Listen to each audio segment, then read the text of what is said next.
Wir gehen heute Abend für euch zu Hause in den letzten Teil der Bible Week. Der erste Teil wird hier drinnen sein und der zweite Teil für euch zu Hause online, im Online-Studio. Und wir gehen aber jetzt für uns alle gemeinsam einfach in eine Message hinein, wo uns Roland Werner hier reinnehmen möchte. Ich möchte schnell 2-3 Worte zu Roland Werner sagen. Er ist Doktor, Theologe.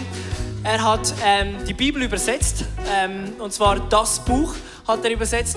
Und er selber ist Gemeindegründer vom Christustreff, hat da in Deutschland Gemeinde mitgegründet und auch in Israel hattet ihr da einen Ort, wo ihr auch Gemeinde gegründet habt. Und es ist einfach schön, jemanden wie er heute hier zu haben, der so viel erlebt hat mit unserem Jesus, mit unserem Gott und uns einfach ermutigen kann. Ich möchte dich einladen, mach dein Herz auf. Roland, komm doch auf die Bühne. Wir geben einen großen Applaus. Schön, dass du da bist.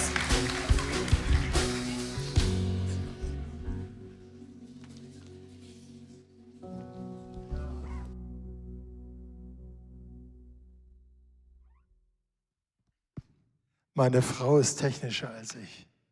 Es ist super, hier zu sein. Ich bin total begeistert. Es erinnert mich an meine Zeit bei den Jesus People. Ich war, 13 Jahre, da habe ich gehört, wie Jesus zu mir sagt, Roland, willst du mir nachfolgen?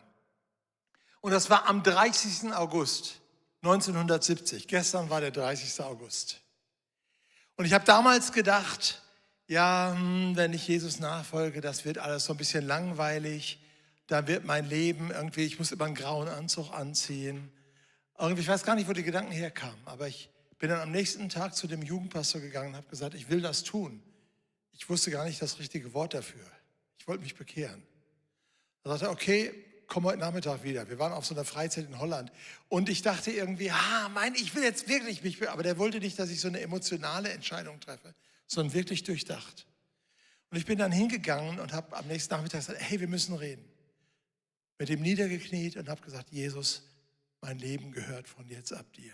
Und ich kann euch sagen, das war die beste Entscheidung meines Lebens. Und jetzt, 54 Jahre später, jetzt könnt ihr mal ausrechnen, wie alt ich bin. 54 Jahre später bin ich noch genauso on fire für Jesus wie damals. Vielleicht sogar noch ein bisschen mehr.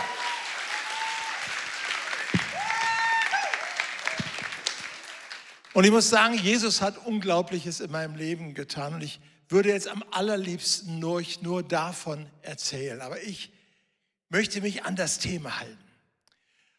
Und das ist vielleicht ein bisschen heavy für einige von euch, aber ich traue euch das zu. Ihr Schweizer seid ja die besseren Deutschen. Ne? Ihr seid pünktlicher, ihr seid sauberer, ihr seid fähiger, ihr seid mehrsprachiger. Obwohl ich challenge euch jeden hier, ob der mehr Sprachen spricht als ich. Aber egal. Normalerweise schauen wir Deutschen nur total bewundernd auf die Schweiz. Und deswegen traue ich euch heute zu, dass ihr mir ein bisschen auf einer gedanklichen Reise folgt. Und diese Reise nimmt uns fast 2000 Jahre in die Zeit direkt nach den Aposteln. Ich war heute in Zürich, habe ein bisschen Sightseeing gemacht. Ich habe sogar was auf dem Flohmarkt gekauft. Da war ein Stand nur mit Barbie-Puppen. Da habe ich keine von gekauft. Aber dann habe ich, no. Ich habe ein Bild von Johannes Calvin gekauft für einen Freund von mir. Ich habe ihm extra das Bild geschickt. Soll ich es kaufen? Ja, fand es cool. Auf jeden Fall habe ich dann die Statue von Zwingli gesehen, da an der, Wasserkirche oder irgendwie sowas. Auf jeden Fall habe ich gedacht, wow, die sind hier schon geschichtsbewusst. Aber Zwingli war vor 500 Jahren. Ich will noch mal 500 Jahre zurückgehen und noch mal 500 Jahre und noch mal 500 Jahre in die Zeit der ersten Christen. Und da geht es nämlich darum, wie haben diese frühen Christen, die eine totale Minderheit waren, wie haben sie es überhaupt geschafft, die römische Welt auf den Kopf zu stellen? Weil das waren ein paar Frauen, das waren ein paar Männer, eine verfolgte Minderheit, die aber im Lauf von mehreren Generationen zu der Mehrheit wurde. Und dadurch ganz Europa, inklusive Schweiz und Deutschland und schließlich die ganze Welt verändert hat. sodass sogar unsere Zeitrechnung nach Jesus Christus genannt ist. Wer hätte das damals je gedacht?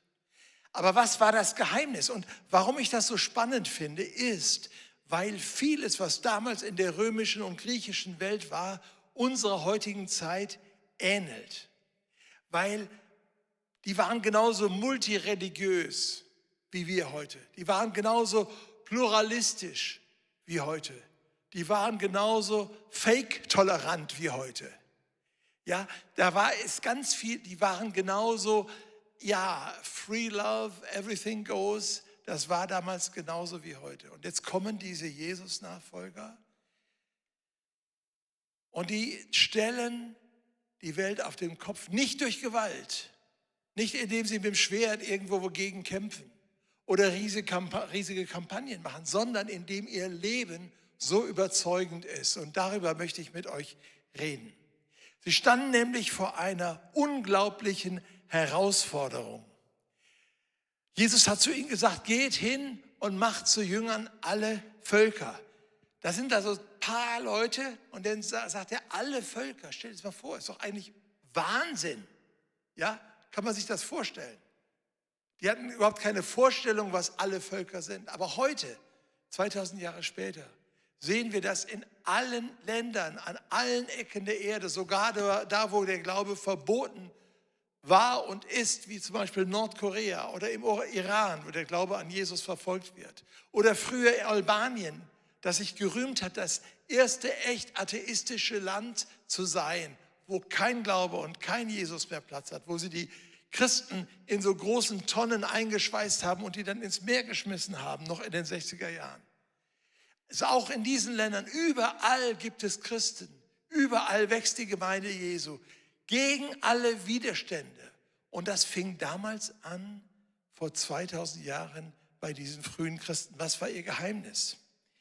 Jesus macht ihnen ja eine unglaubliche Zusage. Wir haben gerade darum gebetet, dass der Heilige Geist kommt. Und übrigens, der Heilige Geist kann nicht nur deinen Körper berühren und dich heilen, das kann er.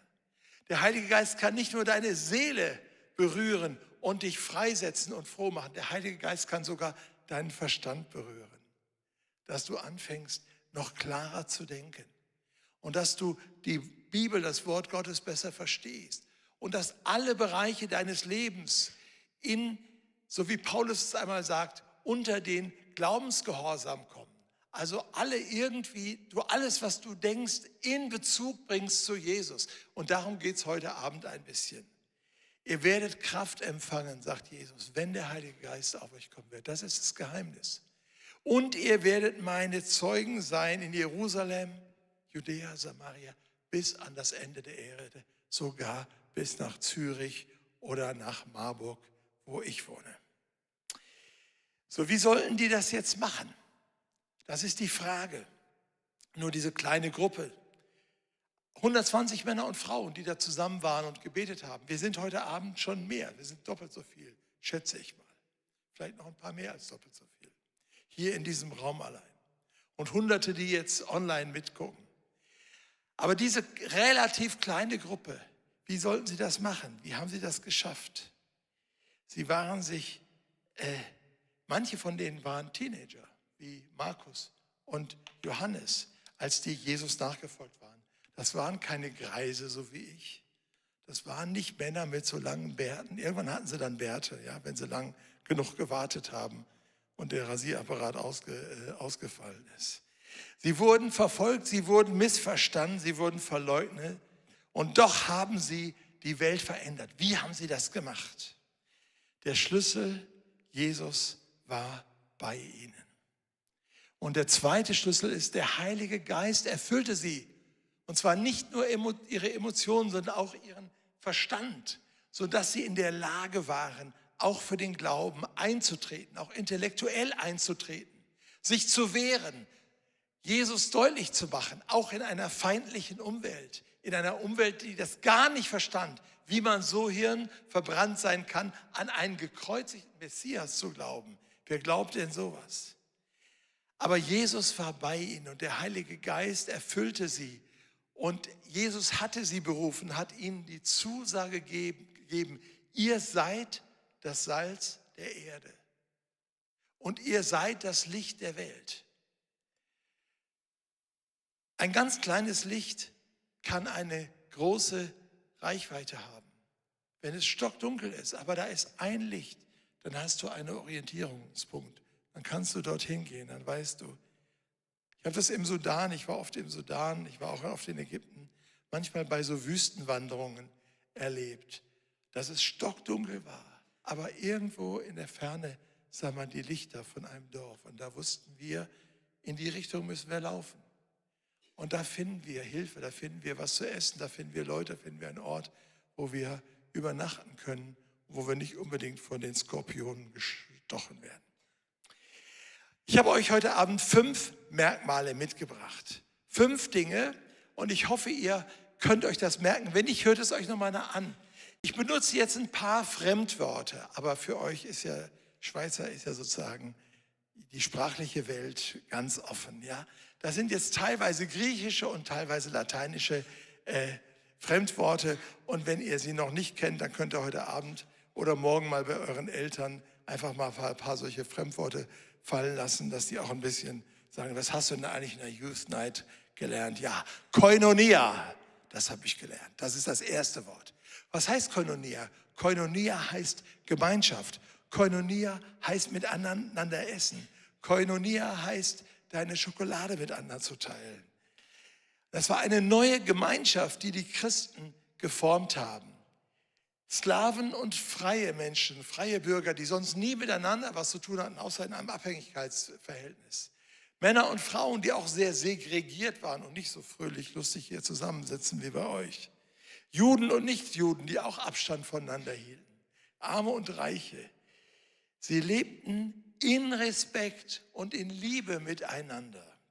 Sie formten eine neue Gemeinschaft. Und wenn ich frage, wenn ich junge Leute treffe, die zum Glauben kommen, dann ist dieses Element immer ganz wichtig, dass sie gesagt haben, ich habe andere getroffen, andere junge Leute, die haben eine Art Gemeinschaft gelebt, wie ich sie aus meiner Clique nicht kenne.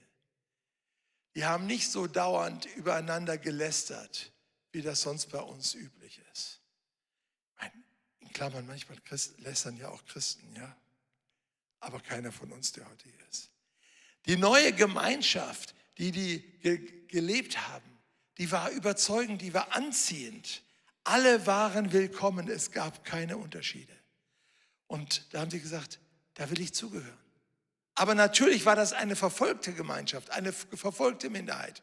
Und dennoch war diese Kraft der Koinonia, des Gemeinsamen, das war das erste Merkmal. Das zweite Merkmal war, dass sie, und jetzt kommt ein Wort, was ihr sicher kennt, Logos, dass sie an dem Wort festhielten. Ich finde das großartig, gerade sind 3 Bibeln verteilt worden. Übrigens, ich habe auch was zu verschenken. Und zwar habe ich ein Buch geschrieben, Faszination Jesus, mit Guido Baltes zusammen. Dieses Buch gibt es in Deutsch, das ist jetzt die 9. Auflage. Gerade sagte meine Frau mir, dass die finnische Auflage angekommen ist bei uns, 4 Exemplare.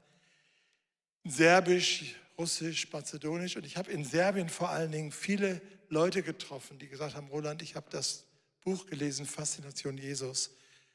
Da geht es darum, was können wir wirklich von Jesus wissen. Also das, was ich gestern im Teaching gemacht habe, kann man da nachlesen. Und ich habe da hinten einen Tisch und jeder, der es wirklich liest, da liegen 10 oder 15 drauf. Wer sich's nimmt, kann es umsonst haben. Nehmt es einfach, aber bitte lest. Wenn ihr euch mit dieser Frage beschäftigt, wie ist das eigentlich? Stimmt das mit Jesus?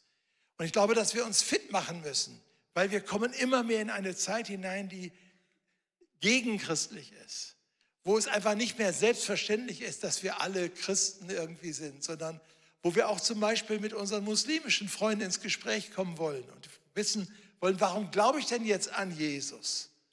Und was ist da eigentlich unterschiedlich? Und das ist eigentlich die Dreieinigkeit. Und wieso glaube ich, dass Gott, Vater, Sohn und Heiliger Geist in einer Person ist? Was bedeutet das denn? Und ich glaube, dass es wichtig ist, gerade eure Generation, ihr werdet noch Zeiten erleben, da wird der Wind gegen den christlichen Glauben noch schärfer wehen, als es jetzt schon ist. Und deswegen ist es wichtig, dass ihr fit werdet, dass ihr auch geistig fit werdet, dass ihr das Logos reichlich in euch wohnen lässt, so wie Paulus sagt in Kolosser 3. Sie hielten fest an der Lehre von Jesus und den Aposteln. Und sie machten das ganz praktisch. Sie lernten die Worte und Taten von Jesus auswendig. Wenn du irgendeinen Christen aus der frühen Zeit angesprochen hast, viele konnten nicht lesen und schreiben, weil das war das Privileg der wenigen damals. Aber die konnten unglaublich viel auswendig. Und die sprudelten und sagten dann, hey, und das mit Jesus, da war das und der ist übrigens übers Wasser gelaufen. Sagen, du bist verrückt. Nein, der ist wirklich übers Wasser gelaufen. Ey, und der Jesus, der hat 5000 Leute auf einmal satt gemacht mit 5 Broten und 2 Fischen. Und konnten das alles erzählen. Und sie hatten auch Gründe für die Auferstehung, weil sie wussten, wer da war und wer das bezeugt hatte. Also sie lebten im Wort und das möchte ich euch auch empfehlen. Wenn ihr stark werden wollt als Christen, wenn ihr wirklich euren Weg jetzt nicht nur als Jugendliche oder als junge Erwachsene, sondern euer Leben lang, euren Weg mit Jesus durchführen wollt und stark werden und stark bleiben wollt, dann braucht ihr das Wort. Und das hatten die ersten Christen. Sie schrieben die Heilige Schrift immer wieder ab und verbreiteten sie. Das erste die Gemeinschaft, Koinonia, das zweite das Wort, Logos, das dritte, jetzt kommt noch schwieriger, das ist das schwierigste Wort heute, Ethos. Ihr kennt sicher Ethik. Ethik heißt, wie lebt man? Ethik heißt, wie verhalte ich mich in schwierigen Situationen? Welche Maßstäbe habe ich? Wonach richte ich mich aus? Mache ich das, was alle machen und alle mir erzählen? Oder höre ich auf eine andere Melodie? Und die Ethik der Christen war ein neuer Lebensstil. Ihre Richtlinien waren Wahrheit, Reinheit und Liebe, große Worte. Wer von uns kann schon sagen, dass er immer in der Wahrheit lebt? Das ist eine Aufgabe. Wer von uns kann schon immer sagen, dass er rein ist? Sicher auch eher was Schwieriges. Und wer von uns kann sagen, dass wir immer in der Liebe leben? Auch das ist nicht normal. Aber durch die Kraft des Heiligen Geistes haben sie ihre Themen in ihrem Leben durchgearbeitet. Die waren nicht alle perfekt. Ich will euch kein Bild von heiligen Christen der 2. und 3. Generation zeichnen, aber ich will euch zeigen, dass sie sich so sehr unterschieden, dass die Leute um sie herum aufmerksam wurden und sagen, wieso seid ihr eigentlich so anders? Weil sie hatten das Ziel, Gott die Ehre zu geben. Sie sorgten für die Witwen und für die Waisen, das waren die, die schutzlos waren. Sie sorgten für die Kranken und für die Bedürftigen. Und das Interessante ist, nicht nur für ihre eigenen, sondern auch für die der anderen. Und als zum Beispiel eine große Pestepidemie im Jahr um 250 nach Christus durch das Römische Reich fegte, das war viel schlimmer als Corona je war, wo wirklich die Leute in Scharen starben. Da waren die Christen die Kranken gepflegt haben, da wo die anderen sich nicht mehr getraut haben, weil sie Angst hatten, sie stecken sich an. Und die Christen haben sogar die Toten der anderen begraben. Für die Römer war es ganz wichtig, dass die Toten unter die Erde kamen und ehrenvolles Begräbnis erleben. Und dann haben die Christen selbstlos das gemacht, sogar für die anderen. Und die Nichtchristen haben den Kopf geschüttelt, haben gesagt, was ist das bei denen?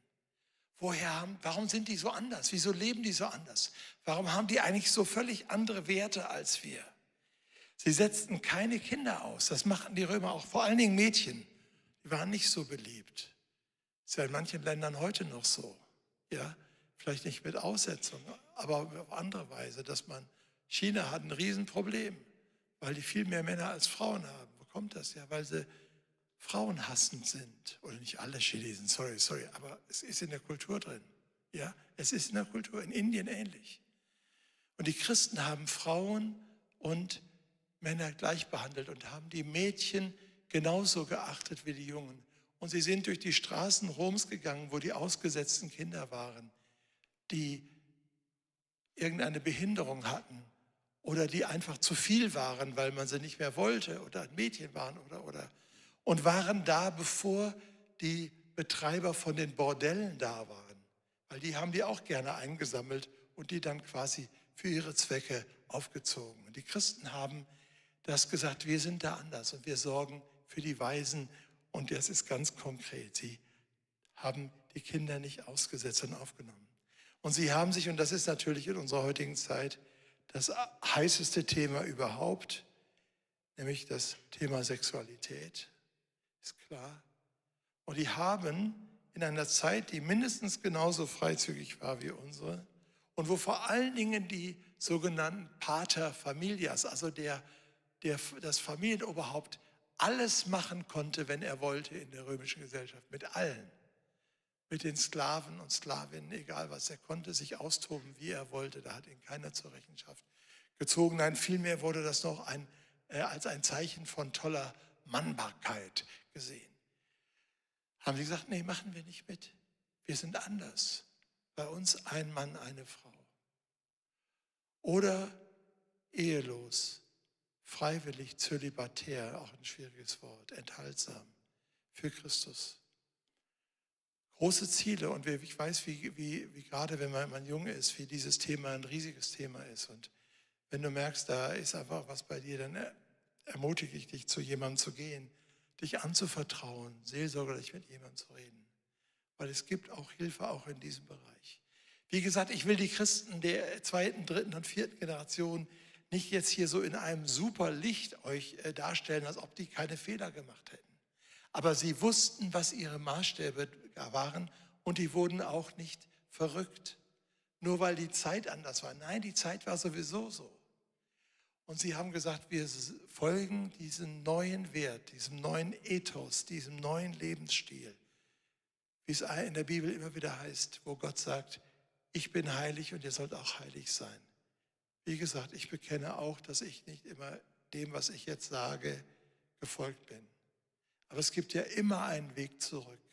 Es gibt den Weg der Buße, es gibt den Weg der Umkehr und es gibt den Weg der Vergebung und der Erneuerung. Und das ist der Weg der Gnade, den Jesus uns führt. Dieser neue Lebensstil, ich habe jetzt nur ein paar Themen genannt, auch mit Geld sind sie anders umgegangen, hat sie im Widerspruch zur Mehrheitsgesellschaft gebracht. Und die haben angeeckt. Da waren nicht nur alle, die das toll fanden. Weil sobald jemand anders lebt und sich abhebt, ist das natürlich eine Anfrage an einen selbst. Ja?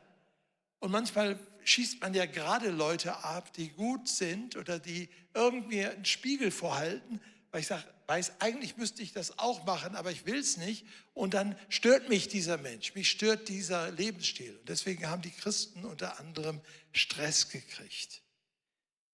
Aber gleichzeitig hat dieser Lebensstil auch eine unglaubliche Anziehungskraft gehabt, hat sie attraktiv gemacht. Also 3 habe ich schon, nur noch 2, ihr haltet durch, ich merke das. Das vierte ist jetzt nochmal griechisch, Kyrios Jesus. Kyrios heißt Herr und Jesus heißt,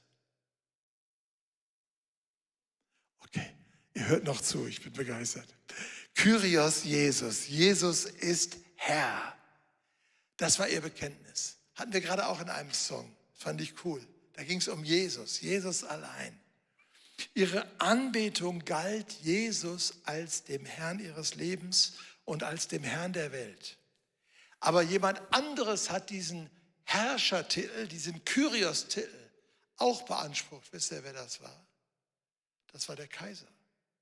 Und die mussten damals, und das wurde immer mehr in den ersten Jahrhunderten, alle Leute, wenn das so mal irgendwie das kam immer in Wellen, die mussten dann vor so eine Kaiserstatue gehen und da waren Leute dabei, die haben das aufgeschrieben, die haben das protokolliert und dann mussten sie sozusagen ein Stück Weihrauch nehmen, eine Weihrauchkugel, das in das Feuer werfen, was dort in der Schale brannte und mussten sagen, heil dir Kaiser Kyrios, du bist der Kyrios.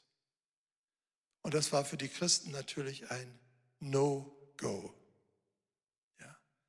Ich sage doch nicht Heil Kaiser oder Kyrios Kaiser, weil für mich gibt es nur einen Kyrios, Jesus. Und Paulus sagt in 1. Korinther 12, sagte, niemand kann Jesus den Kyrios, den Herrn nennen, außer durch den Heiligen Geist. Das heißt, wenn der Heilige Geist in deinem Leben wohnt, dann zeigt er dir Jesus und dann weißt du, Jesus ist nicht nur meine Wärmflasche für die kalten Winternächte.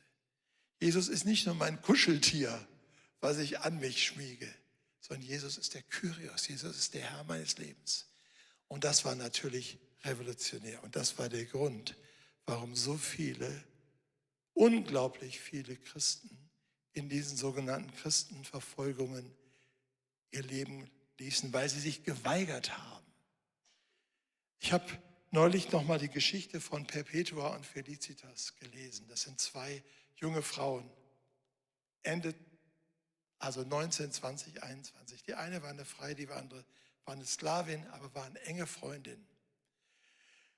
Und die sollten zum Geburtstag des Sohns des Kaisers am 6. März 203 sollten sie den Märtyrertod erleiden. Die wollten gerne ein bisschen Fun und Spaß haben in ihrem Amphitheater, die Römer damals. Und was macht mehr Spaß, als zuzugucken, wenn Leute von Löwen zerfetzt werden? Ja? Finden wir vielleicht nicht, aber fanden die damals.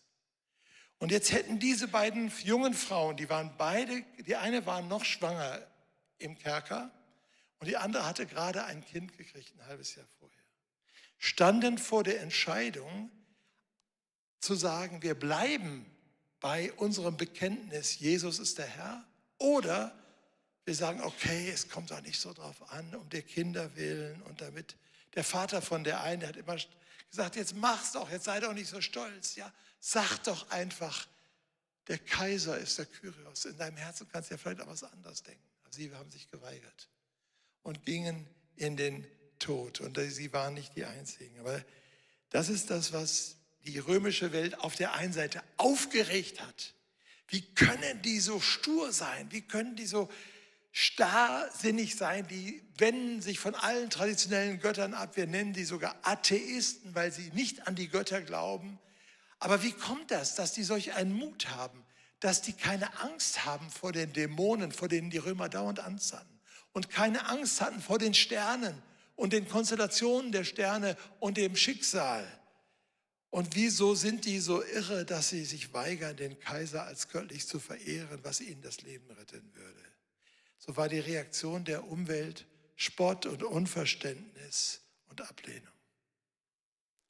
Das war das 4. und jetzt kommt das 5. und das habe ich eigentlich schon gesagt, nämlich das Martyrium. Die ersten Christen legten Zeugnis ab für Jesus mit ihrem Leben und wenn notwendig auch mit ihrem Tod. Unzählige Christen starben in den Arenen unter dem Gejohle der Menge. Wie kann man nur so stur, wie kann man nur so starrsinnig sein? Ich weiß nicht, ob wir bereit wären, diese Schritte zu gehen. Ich weiß es auch nicht bei mir selbst. Ich weiß aber, dass das heute in manchen islamischen Ländern noch der Fall ist. Und ich weiß, dass das in Nordkorea der Fall ist. Dass Menschen sagen, ich sterbe lieber, als Jesus zu verleugnen. Unglaublich. Ich glaube, das geht nur dann, wenn die Leute auch gleichzeitig eine besondere Gnade von Gott bekommen, eine besondere Kraft. Und so war das auch bei Perpetua und Felicitas. Die Felicitas, so schreibt sie in den Perpetua, hatten beide noch Träume und Visionen und sie sahen die Himmelsleiter und sie sahen, wie die Engel sie hochtrugen. Die waren vorbereitet. Und manche der Märtyrer haben gesagt, dieses Feuer, was hier um mich brennt, das ist für mich, ich spüre das gar nicht, weil Jesus ist so nah. Unvorstellbar, aber wahr. Aber von außen gesehen waren die Christen wahnsinnig. Andere aber bewunderten den Mut und die Standhaftigkeit der teilweise, wie ich schon sagte, noch sehr, sehr jungen Märtyrer, Frauen und Männer, manchmal sogar Teenager. Es wird uns berichtet, dass bei dieser Gruppe von Perpetua und Felicitas im Jahr 203 noch ein 15-jähriger junger Mann dabei war, der auch für Jesus sein Leben gegeben hat. Und dann ist die Frage, woher bekamen sie ihre Kraft und ihren Frieden? Ja, weil Jesus da war, weil Jesus sich zu seinen Leuten stellt. Und so hat Tertullian, ein anderer Kirchenvater, so heißen die, einmal geschrieben, das Blut der Christen ist der Same der Kirche. Das war die Erfahrung, dass, wenn man sie hinrichtete, dass das solch einen Eindruck machte, dass von den 20.000 oder 50.000, die da im Amphitheater, wie im Kolosseum in Rom, aber so ein Ding gab es in allen größeren römischen Städten, zuguckten, dass da, und wenn es nur 1% waren, lass es bei 50.000 1% sein. Jetzt bin ich ganz schlecht in Mathe, aber ich glaube, das sind 500 Leute. Diese 1% haben gesagt, da ist was dran. Das schaffen noch nicht mal unsere stoischen Philosophen, die ja so sich darum bemühen, alles zu ertragen. Die schaffen das nicht, mit ihrer ganzen Philosophie und ihrer ganzen Askese so mutig in den Tod zu gehen, wie es diese Frauen und Männer schaffen, diese Einfachen, die teilweise noch nicht mal lesen und schreiben können. Und sie waren beeindruckt. Also was können wir lernen? Ich bin jetzt bei der letzten Folie, Folie 10. Wie haben die frühen Christen die römische Welt auf den Kopf gestellt? Und was können wir für uns heute lernen? 5 kleine Punkte. Das erste ist, auch wenn wir eine Minderheit sind, können wir eine große Kraft entfalten. Auch wenn ihr nur 2 oder 3 Leute in eurer Schule seid, die an Jesus glaubt. Wenn ihr zusammen betet, wenn ihr euch kennt, wenn ihr zusammenhaltet, wenn ihr euren Glauben nicht verleugnet, dann könnt ihr eine große Kraft entfalten. Wisst ihr, wie mein Spitzname in der Schule war? Mose. Ja, da kommt wieder der Mose. Ne? Die haben das mitgekriegt. Also erstens, auch wenn wir eine Minderheit sind, können wir eine große Kraft entfalten. Das Zweite, was wir lernen können, je klarer wir Jesus nachfolgen, umso riskanter wird es, aber auch umso attraktiver. Je klarer du Jesus nachfolgst, umso riskanter wird dein Leben. Ja? Es könnte sein, dass er dich sogar irgendwohin in den Dschungel sendet. Das wäre für mich noch okay, aber Grönland und Sibirien ginge für mich gar nicht. Je klarer du Jesus nachfolgst, wegen der Kälte, ne? Nicht wegen der Eisbären, umso riskanter wird es, aber auch umso attraktiver.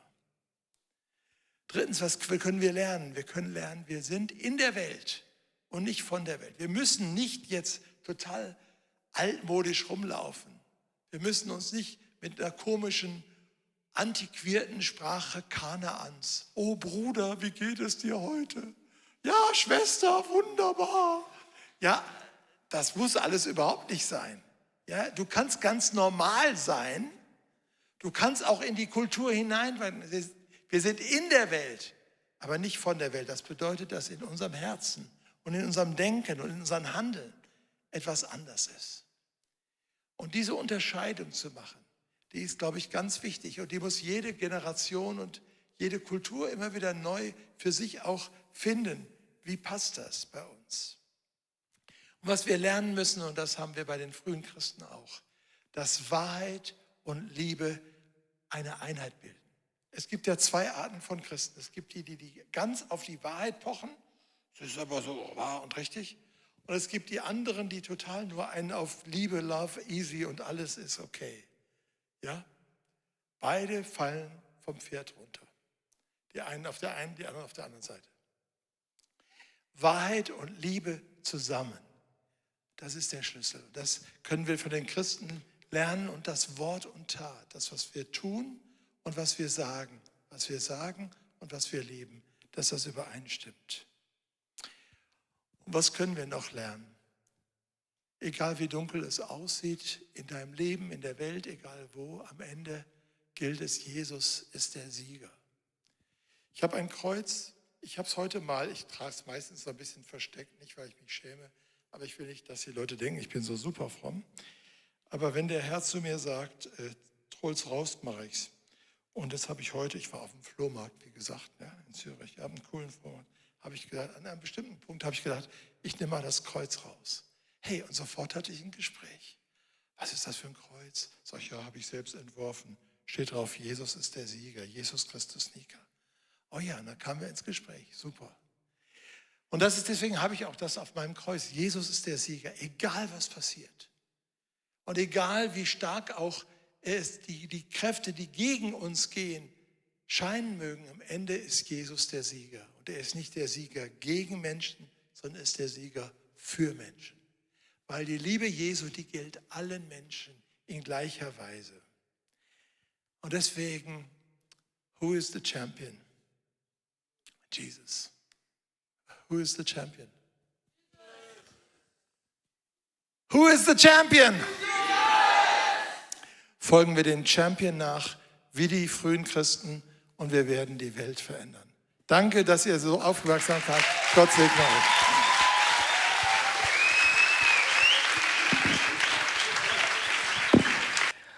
Wow, hey, so viel Kraft einfach im Raum hier im ICF Youth. Ich hoffe, es auch bei dir zu Hause, dass ein bisschen was von der Stimmung zu dir herausgekommen ist und nicht nur die Stimmung, sondern auch das Teaching von Roland Werner, das uns so viel Kontext gegeben hat. Wahrscheinlich einige Snippets aus seinen Gedanken, aus seinen Recherchen, uns einfach ermutigt hat, einfach dran zu bleiben als Christen, einfach in einer Zeit wie heute. Und wir möchten jetzt in eine Zeit gehen von Großzügigkeit, in einer Zeit der Kollekte, wo du einfach hineinsäen kannst ins Reich Gottes, auch in unsere Church. Und ich möchte dich einfach einladen, es wird jetzt ein QR-Code eingeblendet oder icf.ch/gift, das ist deine Adresse, wo du einfach auch von zu Hause aus mit uns die Vision einfach teilen kannst, dass Menschen Jesus Christus ähnlicher werden, furchtlos leben und ihr Umfeld positiv beeinflussen, sei das durch die Bibel, sei das durch eine lokale Gemeinde, die stark ist, sei das durch eine Micro-Church. Und ich möchte dir einfach Danke sagen für alles, was du hineingibst. Wir geben unser Bestes seit Jahren, dass wir einfach diesen Ruf von Jesus nachgehen. Und ich möchte auch von Herzen Danke sagen, so als ICF Youth Pastor. Ich bin jeden Samstagabend hier drinnen und erlebe, wie jede Woche einfach Menschen neu dazukommen, neu in die Kirche dazukommen, eine Liebe zur Bibel bekommen, eine Liebe bekommen einfach für das Reich Gottes. Und ich möchte dir Danke sagen, weil mit deinen Finanzen machst du auch möglich, dass wir uns am Samstagabend treffen und solch einen Jugendgottesdienst, eine Celebration haben können, wie wir jetzt haben. Vielen herzlichen Dank fürs Geben. Vielen herzlichen Dank, bist du Teil mit deinen Finanzen und noch viel, viel mehr. Ja, jetzt gehen wir dann gleich in einen zweiten Teil mit Roland Werner. Er wird uns noch vertiefter hineinnehmen zu den früheren Christen. Und wenn du Fragen hast, wir haben jetzt einen Slido eingeblendet für dich, da kannst du all deine Fragen aufschreiben. Wenn du Fragen hast zu seinem Teaching oder vielleicht hat dich irgendein Kontext einfach herausgekitzelt, da mehr zu wissen vorher in der Session oder auch jetzt, dann schreib doch alle Fragen auf, es gibt keine dummen Fragen und ich werde dann am Schluss mit euch gemeinsam und mit Roland Werner ein Q&A haben und da mal schauen, wie weit wir kommen mit den Fragen. Ja, und jetzt gehen wir rüber zu dir. Du bist bereit für Session Nummer 2. Magst du noch? Kannst du noch? Ich bin bereit, genau, allzeit bereit. Wir freuen uns auf die Und Session. ich bin begeistert, hier bei euch zu sein. Vielen Dank. Wow. Ja, also, jetzt geht es weiter über die frühen Christen. Mich bewegt dieses Thema seit einigen Jahren, weil ich merke, dass wir dort so wie eine Art Wissenslücke haben. Viele von uns haben vielleicht mal Bonhoeffer gehört oder Luther oder Zwingli und Calvin. Manche haben was von Mutter Teresa gehört. Ich nehme an, die meisten. Vielleicht kennen wir noch Augustinus. Aber die eigentlich am nächsten am Ursprung dran waren, also die nachapostolische Generation, die noch die Apostel gekannt haben, die sozusagen noch die Augenzeugen von Jesus gekannt haben, mit ihnen reden konnten und deren Schüler, da wissen wir so wenig drüber.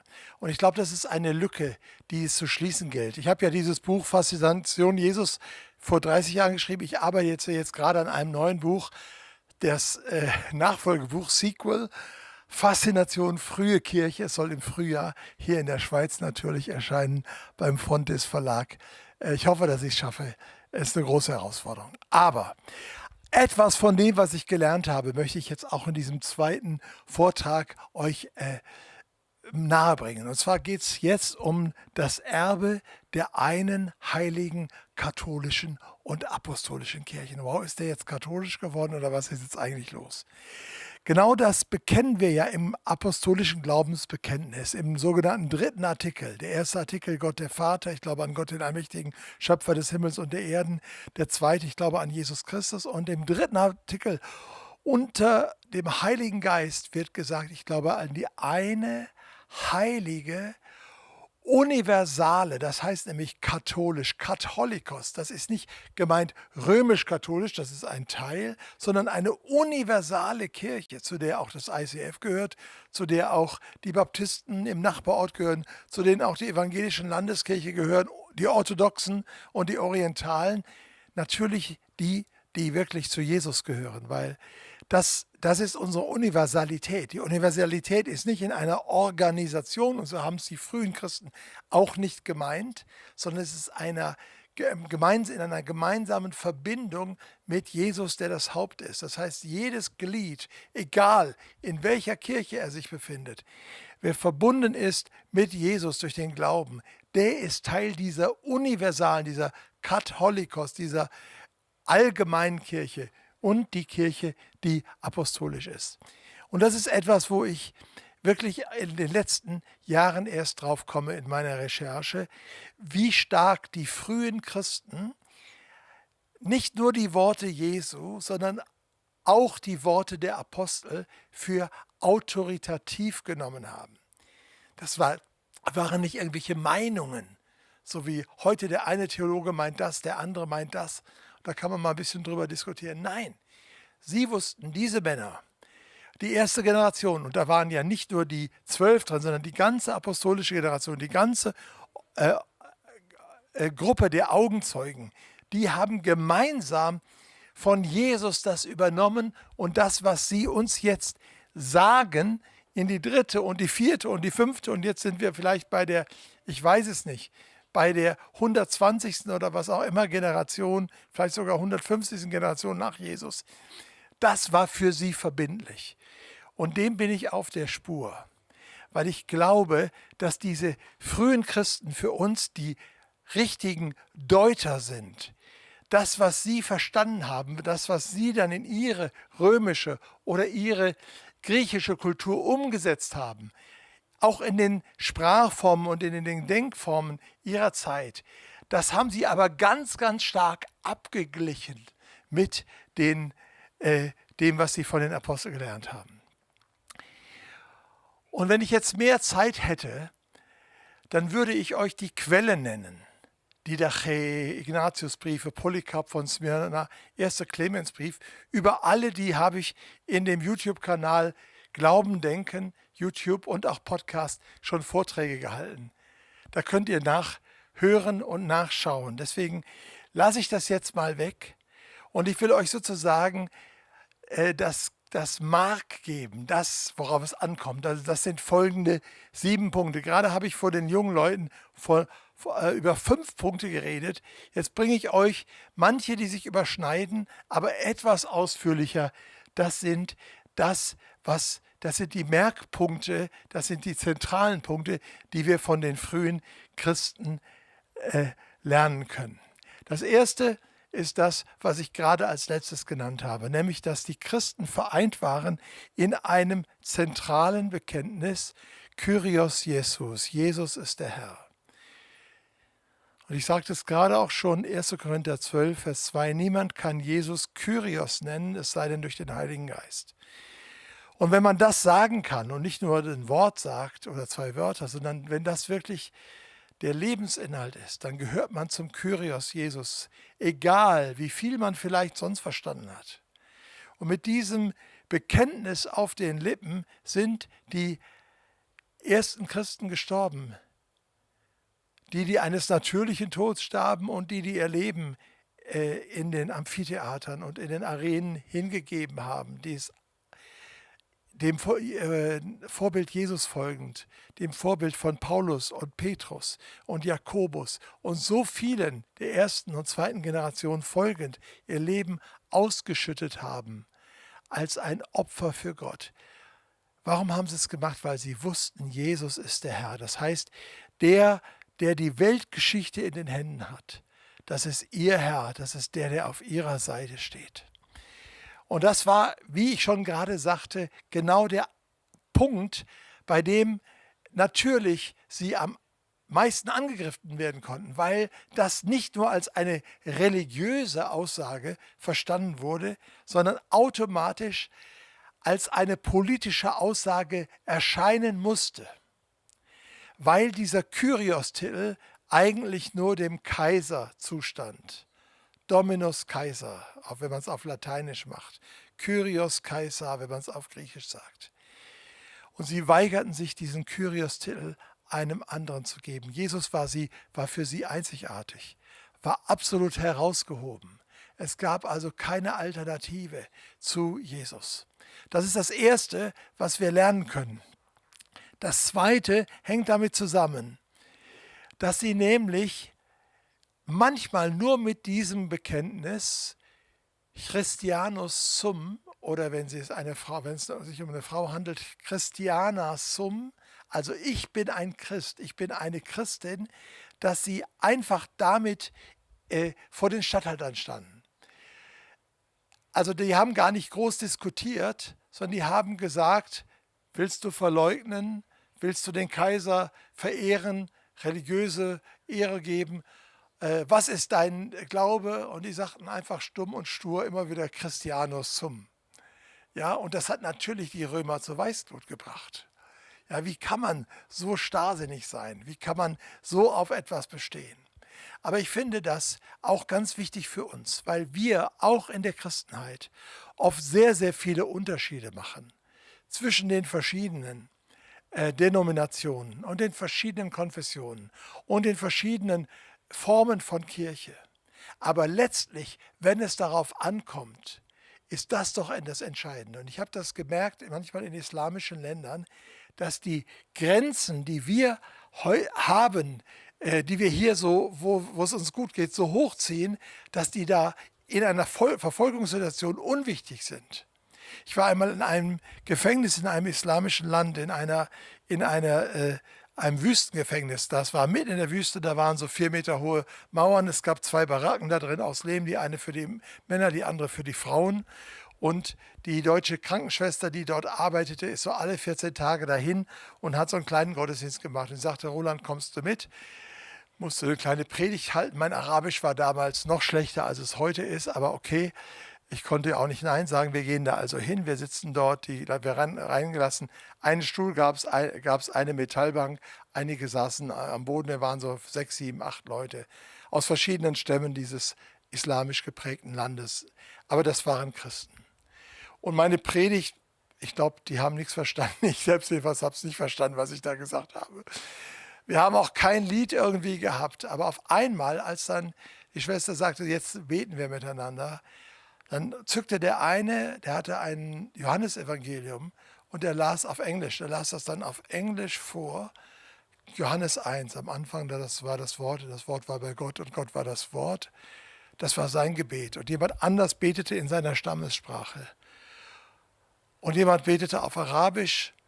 Und dann hörte ich auf einmal einen, der sprach und ich dachte, das verstehst du doch. Pater noster qui es in cielo sanctificat nomen tuus. Ich dachte, das ist Latein. Der betet das Vaterunser auf Latein. Und zwar in einer italienischen Aussprache. Muss er von irgendeinem italienischen katholischen Missionar gelernt haben. Aber in dem Augenblick dachte ich, wir, diese ganz kleine Schar, die wir hier sind, die wir im Wüstensand, wirklich im Sand sitzen. Ich musste als Ehrengast auf dem Stuhl sitzen, das war mir sehr peinlich. Wir repräsentieren diese eine universale und auf den Aposteln gegründete und heilige, also zu Gott gehörende Kirche. Und das ist was ganz Besonderes. Und das, was uns vereint, ist diese Identität, die wir haben als Christen. Ich bin ein Christ. Was musst du von mir wissen? Ob ich einen Doktortitel habe oder vielleicht sogar 2, völlig uninteressant. Was musst du von mir wissen? Was muss dein Nachbar von dir wissen? Was sollen die Menschen um uns herum von uns wissen? Wir sind Christen. Das heißt, wir sind Christusmenschen. Wir sind Christusträger. Christus ist unser Leben. Er ist das Zentrum. Und das war das, was die ersten Christen so auszeichnete. Dann etwas, was vielleicht für uns etwas seltsam ist, weil wir wollen ja sehr gerne so Seeker-Oriented Church sein. Die ersten Christen so ab dem 2. Jahrhundert haben klar unterschieden zwischen den Getauften, also denen, die wirklich die letzte Verpflichtung gegenüber Christus eingegangen sind, und denen, die noch Lernende waren. Man nennt das auf Griechisch Katechumenen. Und es gab dann eine Zeit, dieses Katechumenat, das war manchmal richtig lang. Ich stelle mir das vor wie so eine Art Glaubenskurs intensiv, inklusive Absage an die alten Götter, inklusive Lösung von dämonischen Mächten, inklusive Auswendiglernen von den Jesusgeschichten, Auswendiglernen der Bergpredigt und so. Das war so ein ganzes Curriculum. Aber wenn dann das Abendmahl kam, dann mussten die Katechumenen raus, weil nur die Getauften, die Vollchristen sozusagen, da zugelassen werden. Und die haben dann auf Lateinisch gesagt, Missa est.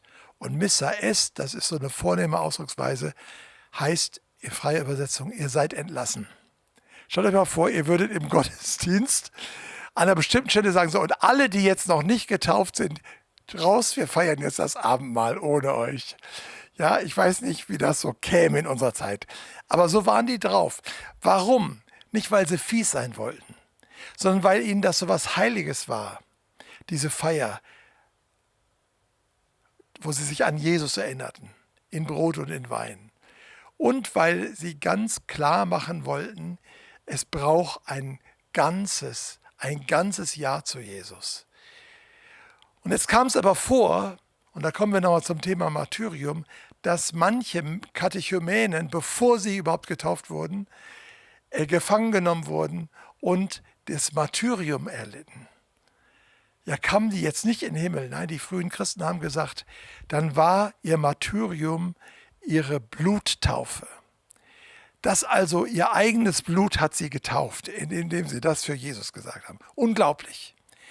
Aber der Punkt ist jetzt eigentlich der, dass es eine Unterscheidung gab zwischen drinnen und draußen. Und ich glaube, wir kommen in eine Zeit, wir wollen so einladend wie möglich sein. Natürlich, wir wollen Menschen reinnehmen. Wir wollen die Wege leicht machen. Wir wollen nicht, dass sie sich an Äußerlichkeiten auffangen. Wir wollen nicht, dass sie alle eine bestimmte Haartracht und eine bestimmte Kleidung haben und denken, ich muss jetzt kulturell mich total ändern. Aber das Herz muss verändert werden. Und das Leben muss verändert werden. Es gibt ein Innen und ein Außen. Und die ersten Christen hatten keine Angst davor. Und erst als dann die sogenannte konstantinische Wende kam, also ab dem Jahr 311, 313, als das Christentum noch nicht Staatsreligion war, das wird oft gesagt, es stimmt aber nicht, sondern es wurde erst eine erlaubte Religion, Religio licita, und dann eine auch geförderte, vom Kaiserhaus geförderte Religion. Erst da strömten die Massen rein, in großen Scharen. Und das war ein Problem. Genauso wie bei uns das noch ein Problem ist. Dass viele Leute sagen, okay, ich bin Christ, weil ich bin irgendwo Mitglied. Aber das ist ja noch nicht Christsein. Und diese Unterscheidung zwischen Innen und Außen, die war bei den ersten Christen stark. Gleichzeitig mit der Grenze, der erkennbaren Grenze, gab es eine offene Tür. Und diese offene Tür war genau das, was Jesus sagt in Matthäus 18, wer glaubt und getauft wird, der wird gerettet werden. Menschen wurden eingeladen zum Glauben. Und wie gesagt, Glauben war nicht nur eine Herzenssache, Glauben war auch eine Lernsache. Das habe ich ja gerade auch versucht, etwas darzustellen. Und dann, dass sie getauft wurden. Und das war für sie wirklich eine Taufe in den Tod. Weil mit der Taufe, so wie es auch heute noch in manchen islamischen Ländern ist, sozusagen der Punkt erreicht ist, the point of no return. Da kommst du quasi nicht mehr zurück. Dann hast du diesen Schritt gemacht. Und das war für die frühen Christen, war das ein Riesenschritt und ein Riesenthema, diese Taufe zu machen. Aber die Tür war immer offen und jeder durfte kommen. Auch das habe ich ja gerade schon dargestellt, egal wer sie waren. Solche waren einige von euch, sagt Paulus in 1. Korinther 6, Vers 9.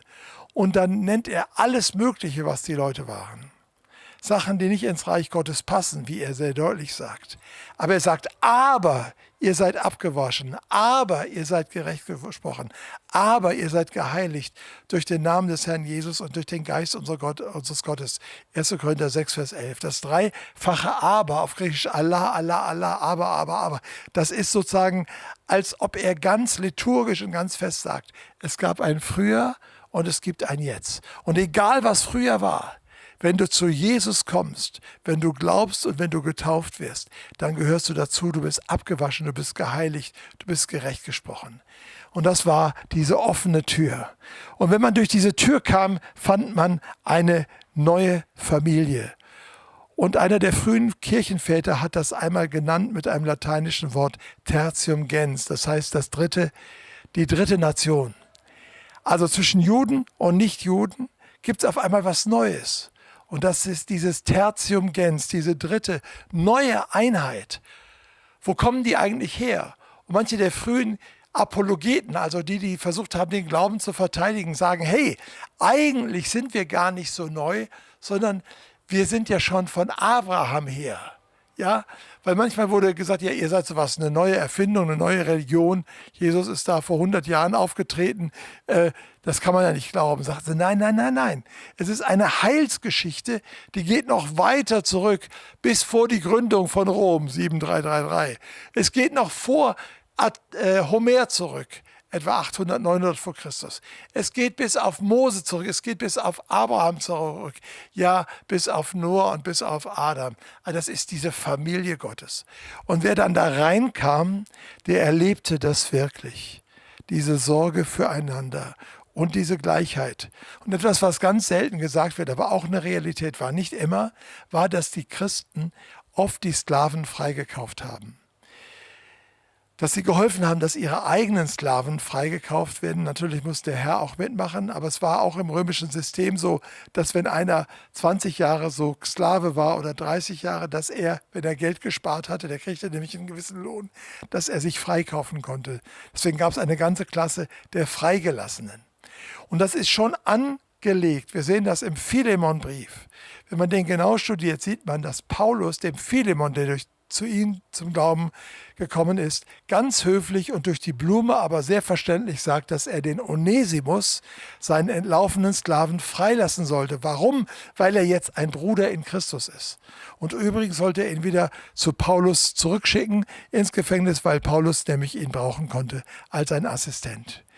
Also das ist schon angesetzt im Neuen Testament. Manche sagen, wieso haben die frühen Christen nicht zur Revolution aufgerufen und alle Sklaven befreit? Hey, das war eine ganz, ganz kleine Gruppe, das hätten die nie gekonnt. Aber da, wo sie etwas machen konnten, da haben sie es gemacht. Da haben sie mitgeholfen, dass die Armen versorgt wurden, dass die Waisen und die Witwen, dass die versorgt wurden, dass die Kranken gepflegt wurden, dass die Gestorbenen beerdigt wurden und auch, dass Sklaven befreit wurden. Eine neue Familie, eine neue Nation, das dritte Geschlecht. Tertium gens. Und dann, hier Epheser 4, Vers 17, lebt nicht mehr wie früher. Non sicut gentes, sorry, ich bin jetzt gerade mal sehr lateinisch, vorhin war ich griechisch. Nicht wie die Heiden, ihr sollt nicht mehr leben wie die anderen. Und das ist etwas, was wir auch in unserer Zeit, glaube ich, ganz neu hören müssen. Es ist keine angenehme Botschaft. Natürlich würde ich am liebsten alles so machen wie alle anderen. Na, wo ist das Problem? Und dann habe ich Jesus im Herzen und das soll doch eigentlich reichen. Nein, die ersten Christen haben gesagt, wenn du ein neues Leben hast, dann musst du auch einen neuen Lebensstil leben. Das gehört zusammen. Lebt nicht mehr wie früher. Und dann steht es auch, ich glaube im 1. Petrusbrief, sie wundern sich, dass ihr nicht mehr mitrennt in ihrer verderblichen Art, so wie ihr früher gelebt habt. Die wundern sich. Wieso lebt ihr jetzt anders? Wieso seid ihr in Geldsachen auf einmal ehrlich? Wieso seid ihr im Thema der Sexualität auf einmal bemüht darum, ein neues Leben zu leben? Und natürlich, auch das habe ich ja gesagt, da sind wir Christen auch nicht gefeit, dass wir da auf Abwege kommen. Aber der Weg der Umkehr ist immer da. Und das ist eine Herausforderung für uns, dass wir nicht sagen, na ja, gut, alle machen es, dann mache ich es halt auch, sondern dass wir sagen, wir orientieren uns eben nicht an den Allen, sondern wir orientieren uns an Jesus und an den Aposteln und an der Ethik des Neuen Testamentes. Also diese unterscheidende Ethik. Und was vielleicht das Allerwichtigste war und wo wir auch, glaube ich, in unserer Zeit Nachholbedarf haben, ist nämlich die starke Hoffnung, dass das Reich Christi kommen wird. Maranatha. Man wundert sich ja, warum sind so ein paar hebräische oder auch aramäische Begriffe irgendwie so wie Brocken im Neuen Testament drin, zum Beispiel Hosianna oder Talitha Kumi. Also Hosianna heißt eigentlich Hoshiana, hilf uns doch.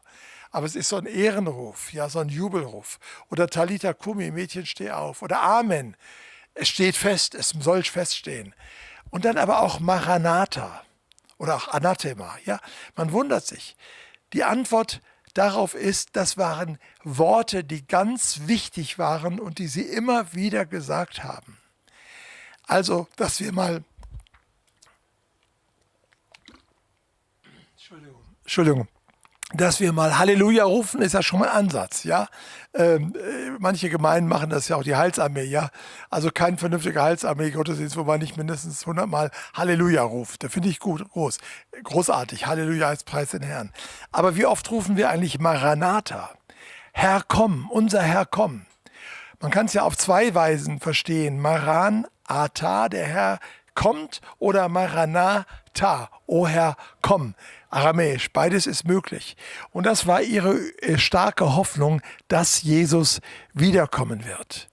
Deswegen bekennen wir das auch im apostolischen Glaubensbekenntnis. Wo kommt das apostolische Glaubensbekenntnis überhaupt her?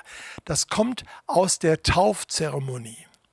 Wenn die Katechumenen gelehrt worden waren, wenn sie ihr Leben gereinigt hatten, wenn sie sich umgedreht hatten in Gedanken und in Taten und teilweise auch schon in Emotionen, kam der Tag der Taufe. Und am Tag der Taufe wurden sie gefragt, so war es jedenfalls in Rom um 150 nach Christus, glaubst du an Gott, den Vater, den Allmächtigen, und nicht an die vielen, vielen Götter? Und dann sagten die, ja, ich glaube. Dann wurden sie wieder gefragt, glaubst du an Jesus, den Herrn, den Erlöser? Und dann sagten sie, ja, ich glaube. Und glaubst du an den Heiligen Geist? Und daher kommt dieses apostolische Glaubensbekenntnis. Und am Ende des apostolischen Glaubensbekenntnisses heißt es, oder am Ende des zweiten Artikels heißt es ja, von dort wird er kommen, zu richten die Lebenden und die Toten. Das heißt, die Erwartung nicht der Katastrophe vom Weltende, sondern die Erwartung des kommenden Jesus war prägend für die Christen. Das war für sie eine unglaublich positive Aussicht. So wie Jesus einmal sagt, wenn ihr das alles geschehen seht, alle diese Zeichen des Endes, Erdbeben, Katastrophen, Kriege, Hungersnöte, dann erhebt eure Häupter, weil eure Erlösung nahe kommt. Das war der Mindset. Und leider haben wir in der Christenheit teilweise so einen Katastrophismus und so einen Alarmismus, als ob das jetzt irgendwie ganz furchtbar wäre, wenn das Ende kommt. Nein, das Gegenteil ist der Fall. Wenn das Ende kommt, dann dürfen wir unsere Häupter erheben und sagen, ja, Maranatha, Herr, komm. Und so lebten die Christen. Das war natürlich für die Umwelt völlig unverständlich. Aber worauf haben sie das denn gegründet? Sie haben das gegründet auf der Auferstehung Jesu, so wie es im 1. Petrusbrief heißt. Wir sind wiedergeboren zu einer lebendigen Hoffnung, nämlich der Hoffnung auf die Wiederkunft Jesu durch die Auferstehung Jesu von den Toten. Mit anderen Worten, weil Jesus wirklich auferstanden ist, wird er auch wirklich wiederkommen. Und das hat die Zukunftserwartung der Christen geprägt. Und ich glaube, das ist auch etwas, was wir lernen können und was wir wieder gewinnen müssen. Jetzt schauen wir mal, wie es weitergeht hier auf der Folie. Nochmal ganz kurz zusammengefasst, was können wir von den frühen Christen lernen? Die Koinonia, die Gemeinschaft, in der unterschiedlichste Menschen zusammenkamen. Das Martyrium oder Martyria, da kommt das ja eigentlich her, das Zeugnis, das auf der Offenbarung Gottes in Jesus gründet. Also nicht irgendwas, ich bezeuge dieses und jenes. Ich rede nicht über mich selbst, sondern ich rede über Jesus, dass er der Herr ist. Und das Zeugnis, das mit dem ganzen Leben und wenn es notwendig ist, auch mit dem Sterben gebracht wird. Und dann Liturgia, Anbetung, eine gottesdienstliche Anbetung, die ganzheitlich die Menschen in die Gegenwart von Jesus führte und die dann auch im Alltag ihre Fortsetzung fand, so wie Paulus in Römer 12 sagt, euer Leben sei ein ganzer Gottesdienst, wo ihr euch Gott hingebt. Also das, was sie in der Anbetung lebten, übrigens schreibt Plinius, der Jüngere, darüber, als er den Kaiser fragt, was er machen soll mit den Christen, beschreibt er, was sie machen. Nämlich sie treffen sich an einem Tag der Woche früh morgens und beten zu Jesus und beten ihn an, auf Lateinisch quasi Deo, also als Gott. Also wir wissen, das habe ich ja auch, glaube ich, gestern in der Bible Week schon gesagt, dass die frühen Christen Jesus als Gott angebetet haben. Und diese Anbetung war nicht nur im gottesdienstlichen Zusammensein, es waren ja oft sehr einfache Gottesdienste in Privathäusern, aber das wurde in das tägliche Leben hinübergenommen. Und dann die von mir auch schon erwähnte Diakonia, die praktische Hilfestellung, die weit über die Grenzen aller Gemeinden hinaus reichte, die Versorgung von Witwen, Armenspeisung, Aufnahme ausgesetzter Kinder und Waisen, die Krankenpflege, der Sklavenfreikauf, Bestattungen in Würde. All das waren Teile ihres diakonischen Seins. Und wenn wir etwas lernen können heute, dann ist es, dass wir diese Elemente zusammenhalten. Dass wir nicht sagen, okay, die soziale Arbeit, das machen die anderen, wir konzentrieren uns auf Anbetung. Oder eine Anbetung mache ich nicht, weil ich setze mich ja sozial ein. Oder ich gebe ja so ein Zeugnis, aber ansonsten muss ich nicht unbedingt mich einsetzen für andere. Nein, all das gehört zusammen. Die Gemeinschaft, das Zeugnis, die Anbetung und der Dienst sind alles Merkmale der frühen Christen. Ja, und jetzt haben wir eine Herausforderung, die ähnlich war, damals ganz stark. Sie wurden von außen missverstanden, sie wurden verfolgt. Was war ihre Antwort? Das Zeugnis.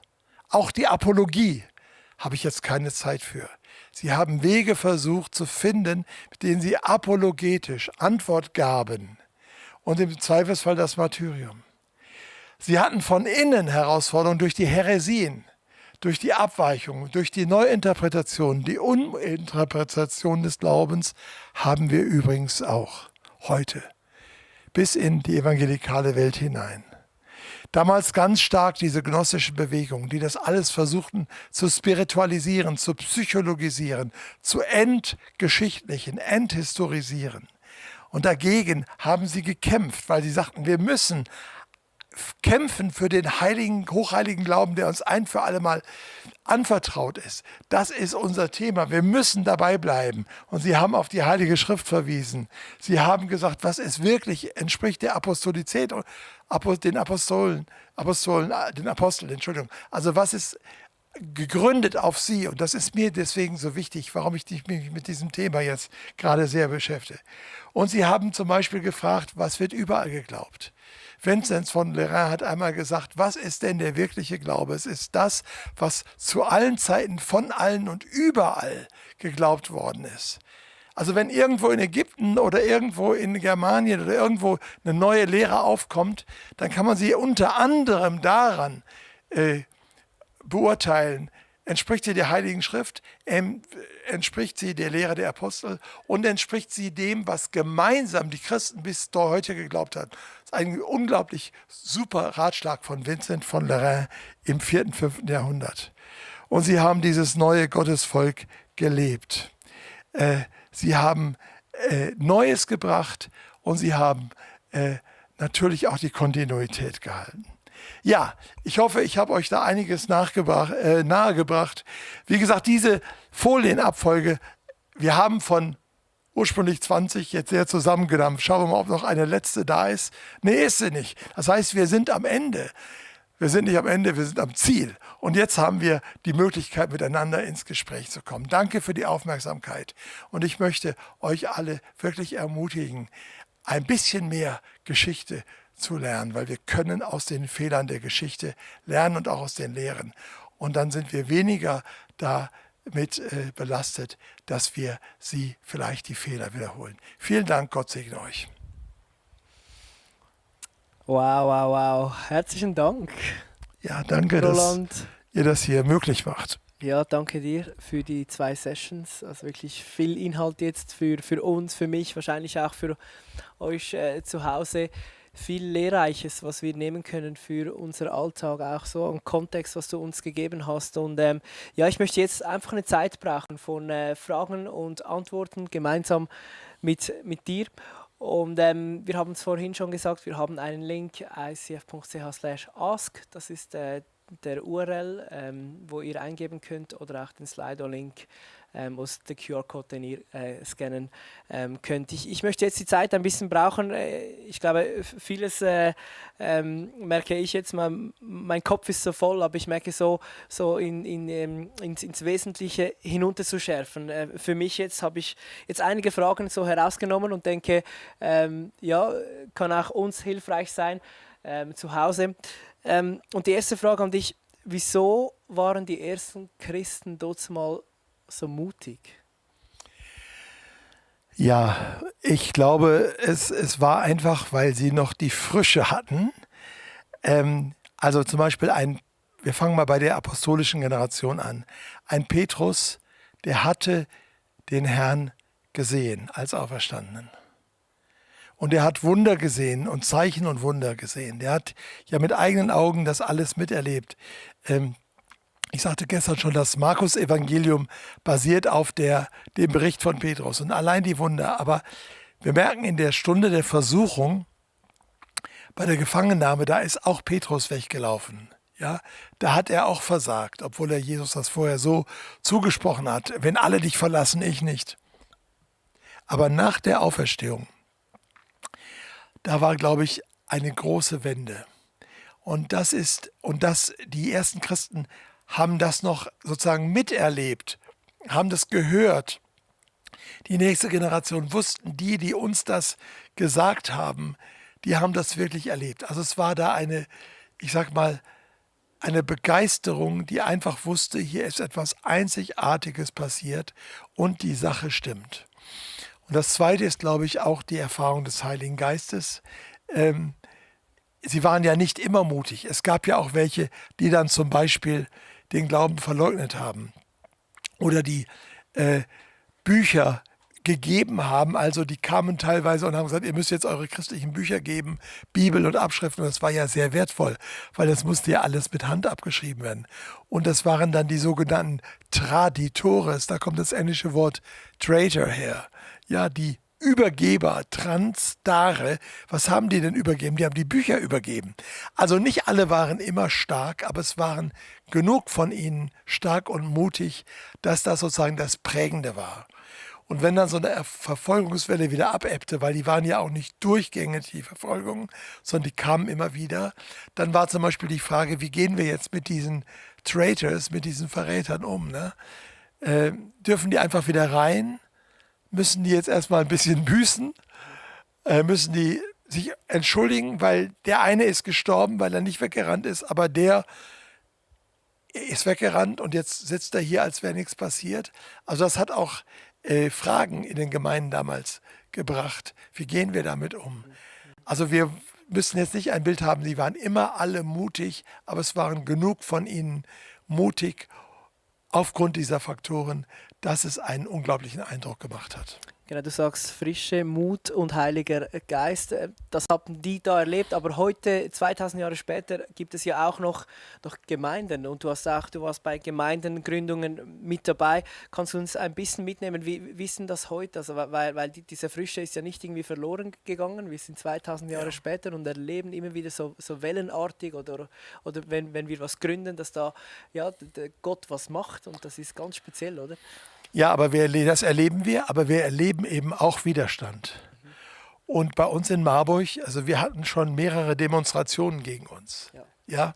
Und meistens aus Missverständnissen. Und die Leute, die sozusagen uns Intoleranz vorwerfen, gehen aber nicht auf unsere Gesprächsangebote ein.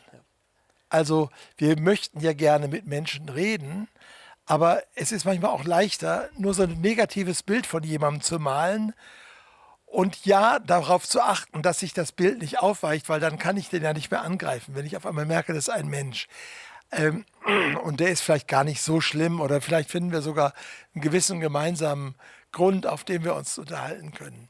Aber wie du schon sagst, auch heute passieren Wunder und sicher in deinem Leben, in meinem Leben, wenn wir Zeit hätten, könnten wir, und ich denke wahrscheinlich sehr, sehr viele von den Leuten, die hier zuhören, würden von Wundern erzählen können in unserem Leben. Und Menschen kommen zum Glauben auch durch Wunder, auch gerade in der islamischen Welt, aber auch bei uns. Ja. Du hast ganz spannende Dinge angesprochen. Ich möchte da ein bisschen hineingehen. Auch der Konflikt der Gesellschaft. Ich nehme an, die Jünger dort mal hatten das auch erlebt, oder? Gemeindegründung. Und da gab es einen Konflikt und da irgendwie hineinzugehen und mutig zu sein, aber auch die richtigen Worte zu finden, oder? Ja, und ich glaube, die Leitenden müssen vorangehen. Also eine Gemeinde wird immer wieder auch im Guten und im Schlechten den Leitenden folgen. Und wir sehen das in der Apostelgeschichte zum Beispiel. Petrus und Johannes, die gingen regelmäßig ja in den Tempel und sind, glaube ich, auch hier regelmäßig an diesem bettelnden Mann vorbeigegangen, diesem Gelähmten. Aber dann an einem Tag war der Kairos da, der richtige Augenblick. Und da guckt der Petrus ihn an und sagt, Silber und Gold habe ich nicht, aber was ich habe, gebe ich dir im Namen Jesu Christus, steh auf. Und der Mann wird geheilt. Und ein großes Wunder und die direkte Reaktion ist Verfolgung. Ja. Und als sie dann aus der Verhör und wieder rauskommen und dass sie auch, wo sie auch ausgepeitscht worden sind, gehen sie nach Hause und sie schreiben jetzt keine Beschwerde an den Kaiser, sondern was sie machen ist, sie beten miteinander in Einmut und sagen, Herr, strecke deine Hand aus, dass Zeichen und Wunder geschehen durch den Namen deines heiligen Knechtes Jesus. Das heißt, die gehen also noch mehr da hinein und sagen, wenn jetzt erst recht, wir müssen Gott mehr gehorchen als alle Menschen. Also ich glaube, es kommt auf die Leiter an. Ja. Dieser Mut hatten sie. Und warum sind wir heute so ängstlich? Ja, ich weiß nicht, ob wir sind ja eine sehr vorsichtige Generation, ne? Also oder auch die Kultur. Ja, wir wollen niemandem auf den Schlips treten, sagen wir bei uns. In Deutschland sagt ihr vielleicht auch auf jeden Fall. Ich glaube, es hat etwas zu tun mit den Religionskriegen, dass irgendwann die Leute müde waren und haben gesagt, okay, jeder soll einfach seinen Glauben haben. Jeder soll, wie der Preußenkönig mal gesagt hat, nach seiner eigenen Fasson selig werden, ja. Und bei uns ist Glaube zu einer Privatsache geworden. Ja. Aber ist ein Missverständnis. Glaube ist eine persönliche Sache, aber es ist keine Privatsache, sondern eine öffentliche Sache, ja. Und wenn wir Muslime sehen, in Kairo zum Beispiel, wird am Freitagnachmittag werden ganze Straßenzüge abgesperrt und sie beten alle extra sichtbar. Könnten sie auch in der Moschee machen, also sie machen es draußen in der Straße, damit jeder sieht, ich bete. Ja. Wir, wenn wir in einem Restaurant sind, trauen wir uns, die Hände zu falten oder ich habe in Ägypten, haben wir mal irgendwo im Restaurant so die Hände so gefaltet, da kam der Kellner, der dachte, wir schlafen, weil er sah uns so, dann hat er uns geweckt. Ne? Also damit der Moslem versteht, ich bete, muss ich die Hände erheben, muss ich sagen, so. Ja? Oder ich fange jetzt manchmal an, obwohl das nicht zu meiner Tradition gehört, dass ich mich im Restaurant bete und extra bekreuzige. Warum? Nicht, weil ich jetzt sage, da bin ich Heiliger, sondern ich will einfach ein Zeichen setzen. Wenn ich nur so mache, denken die, okay, der macht gerade Yoga, ja. Aber spätestens, wenn ich das Kreuzzeichen mache, dann sagen die, komisch, ja, dass es sowas noch gibt, dass Leute beten. Aber einmal kurz, in Georgien habe ich mal im Restaurant gebetet. Da vor vielen Jahren kam einer vom Nachbartisch und sagt, was hast du gerade gemacht? Was habt ihr gerade gemacht? Habt ihr gebetet? Sag ich, ja. Und das war ein türkischer Georgier, also Georgier, die in der Türkei wohnen, war Moslem, war aber zum Glauben an Jesus gekommen, war jetzt neu in Tiflis, kannte noch keine Gemeinde und deswegen, weil ich da sichtbar für ihn gebetet habe, hat er mich angesprochen. Ich konnte ihn mit einer Gemeinde vernetzen und er hat dann sogar eine Frau aus dem Chor dieser Gemeinde geheiratet. Ja, cool. Also, nur weil ich da gebetet habe, ja, ein bisschen mehr Mut. Ja, ein bisschen mehr Mut, das führt zu der nächsten Frage. Ich glaube, du siehst meine Notizen. Ja. Klar und riskant Ja. sein. Wie kann das aussehen? Die erste Gemeinde, die war klar und manchmal riskant. Ja. Du hast ein Beispiel gebracht. Also es gibt solche Leute auch heute. Das sind oft die, die nicht gefeiert sind. Ja, also ich denke an eine Freundin, die war 30 Jahre im Nordsudan, hat dort gelebt, hat den Menschen gedient, war eine Kinderkrankenschwester, ist oft nachts aufgestanden, um die Kinder mit der Pipette mit ein bisschen Milch zu füttern, weil die Mütter nicht in der Lage waren, das zu tun, hat unzählige Kinder das Leben gerettet, hat ihr Leben geschüttet in diese Volksgruppe dort, mit äußerlich sehr wenigem Erfolg. Es sind sehr wenige Leute, die wirklich sich geöffnet haben. 30 Jahre ist kein christlicher Promi, ja, aber ein Leben für Jesus und riskant. Also wirklich auch in Umständen kein Wasser, kein Strom, über Wochen lang, manchmal ganz wenig zu essen. Also ich glaube, uns gut situierten Westeuropäern würde es wirklich gut tun, wenn wir ein bisschen mehr risikofreudig sind. Ne? Ich weiß nicht, wie viel Versicherungen manche Leute haben. Ja? Du kannst dich ja gegen alles versichern lassen. Ne? Ist so. Nur du kannst dich nicht gegen den Tod versichern. Ja? Genau. Und wir sind da irgendwie gerade so hier, wir Deutschen, aber ihr Schweizer habt das, glaube ich, auch ein bisschen. So, wir sind immer auf Nummer sicher gehen. Ne? Hauptsache Gesundheit, Hauptsache ausgewogen, Hauptsache. Ne? Aber so kommen wir nicht sehr weit. Ja. Also wir brauchen ein paar Pioniere. Ja. Ein paar Pioniere und die Lösung ist vielleicht auch außerhalb der vier Wände zu schauen. Ja. Oftmals ist man ja so trainiert, weil man keine Vorbilder hat. Ja. Oder? Und die erste Gemeinde, die gingen ja alle heraus und das war wie so der Ja, wenn man nochmal genau hinschaut, in den ersten Jahrhunderten ist oft der Glaube in den sozialen Netzwerken gewachsen. Öffentliche Evangelisation gab es auch, vor allen Dingen die Martyrien vor Tausenden, das waren quasi Evangelisationen, ja? Wo der Evangelist aber leider dann starb dabei. Aber diese Netzwerke und ich glaube, wenn wir das allein machen würden, wenn wir allein vor unseren Verwandten und Arbeitskollegen und Nachbarn als Christen erkennbar wären, Christianus, ich sprach mal mit einem Türken, der war in einer Firma in Hessen und er ist zum Glauben gekommen und er sagt, in meiner Firma gibt es keine Christen. In Wirklichkeit ist die Firma von einem gehört einem Christen und 30% der Mitarbeiter waren Christen. Aber die haben so sehr ihren Glauben für sich gehalten, oder wir haben bei uns im Gottesdienst kamen manchmal Leute, wir haben so einen öffentlichen großen Gottesdienst viele Jahre gehabt in der großen Kirche, ein paar hundert Leute. Und da trifft sich ein Arzt und eine Krankenschwester und sagen, ach, du kommst auch hier hin. Die haben schon 30 Blinddarme zusammen ausoperiert. Aber der eine wusste nicht vom anderen, dass er Christ war oder dass sie Christin war. Also wir müssen aus dieser Verschämtheit und aus dieser das ist sowas, es ist also fast eine Zumutung, wenn ich jemandem anderen sage, dass ich Christ bin. Nein, die Leute warten doch drauf. Ja, genau. Die Leute haben das schon alles ausprobiert. Viele suchen nach der Antwort. Und wir sind die einfach schweigen, wo wir reden sollten. Ja, genau. Und wir haben ja nichts zu verlieren, oder? Ja. Das ist ja wie, ich möchte ein bisschen in ein anderes Thema noch gehen. Wir haben noch einige kurze Minuten. Du hast so Zeichen der Ende gesprochen. Du hast einen kurzen Abschnitt gemacht jetzt im zweiten Teaching. Ja. Was denkst du jetzt in der Zeit, wie wir sehen, es sind viele Zeichen da. Wo stehen wir, wenn ich so fragen darf? Was denkst du, was ist für uns wichtig? Also ich war als Jugendlicher, war mal in Duisburg, ich komme ja aus Duisburg, eine der schönsten Städte Deutschlands, saß ich auf einer Parkbank. Ein Zeuge Jehovas kam zu mir und sagte, übrigens, das war vielleicht, glaube ich, 1973, Jesus kommt wieder im Jahr 1975. Da habe ich zu ihm gesagt, nee, das glaube ich nicht, weil in der Bibel steht, ihr wisst nicht Zeit und noch Stunde, wo der Herr wiederkommen wird. Von daher sage ich Ihnen, der kommt, wenn dann 74 oder 76, aber bestimmt nicht 75, wo Sie das sagen. Ja? Ich war natürlich immer sehr frech. Und dann sagt er, ja, Zeit und Stunde wissen wir nicht, aber Jahr und Monat können wir wissen. Ja. Okay, das war seine Antwort, ja. Also wir wissen es nicht.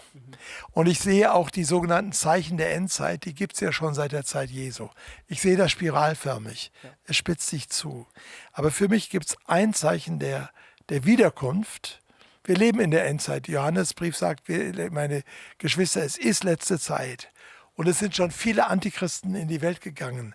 Und irgendwann kommt sozusagen der letzte große Antichrist. Aber es ist jetzt ja schon Bedrängung. Ja? Manche haben Angst vor der großen Trübsal. Da sage ich, hey, die in Nordkorea, die leben schon längst in der großen Trübsal. Ja? Oder die Waldenser, die verfolgt wurden, die lebten auch in der Trübsal ihrer Zeit. Oder die Hugenotten, die rausgeschmissen wurden und. Für mich ist das allerwichtigste Zeichen, was Jesus sagt in Markus 10, ich glaube es ist Vers 13, wo er sagt, dieses Evangelium vom Reich muss gepredigt werden allen Völkern und dann wird das Ende kommen. Und ich kann noch Völker nennen, die noch das Evangelium brauchen. Volksgruppen, aber das Wort ist Ethnos und Ethnos ist jetzt nicht eine Nation, sondern die einzelnen Sprachkultur, Volksgemeinschaften. Also wenn wir wollen, dass Jesus wiederkommt, sollten wir Weltmission fördern.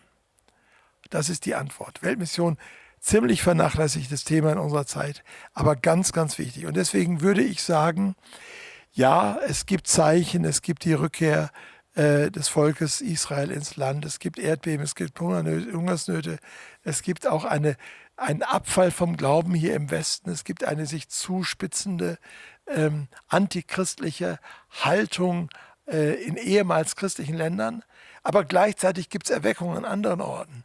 Es gibt in der islamischen Welt eine unglaubliche Ernte, was es 1400 Jahre nicht gab. Das heißt, God is not finished with us yet. Gott ist noch nicht am Ende mit uns. Das Evangelium muss noch gepredigt werden. Deswegen sage ich nicht, er kommt erst in 30 Jahren. Ich weiß es nicht, weil ich kann natürlich auch nicht alles genau wissen. Aber lasst uns, und das ist, glaube ich, das, was wir von ersten Christen lernen können, lasst uns nicht auf diese negativen Sachen konzentrieren, sondern lasst uns nach oben schauen und sagen, hey, du kommst, Jesus, das ist doch die beste Nachricht. Ja, und ob du morgen kommst oder ob du in 30 Jahren kommst, ich will so leben, dass ich jederzeit bereit bin. Das muss die Herausforderung sein. Und das war, glaube ich, die Einstellung der frühen Christen, wenn sie gesagt haben, Maranatha, herkomm. Wow, vielen herzlichen Dank.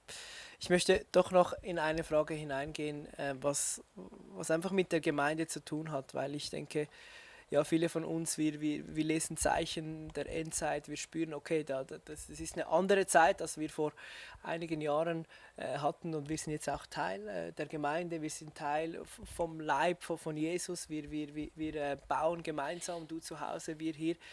Und du hast noch über die Gemeinde gesprochen. Ich möchte dann auch beenden mit den Fragen. Du hast ja gesprochen, dass die Gemeinde, was sie ausgemacht hat, war Gemeinschaft, Zeugnis, Anbetung und Dienst. Ja. Zu wem sprichst du da? Sprichst du zu der Gemeinde oder sprichst du da zum Individuellen, wenn du sagst, das ist unsere Aufgabe? Ich spreche, glaube ich, zur Gemeinschaft, weil natürlich wir auch, so wie es im Epheserbrief heißt, bestimmte Gabenschwerpunkte haben. Ja, der eine ist eher ein Evangelist, der andere ist eher ein Lehrer, der dritte ist eher ein praktisch Begabter.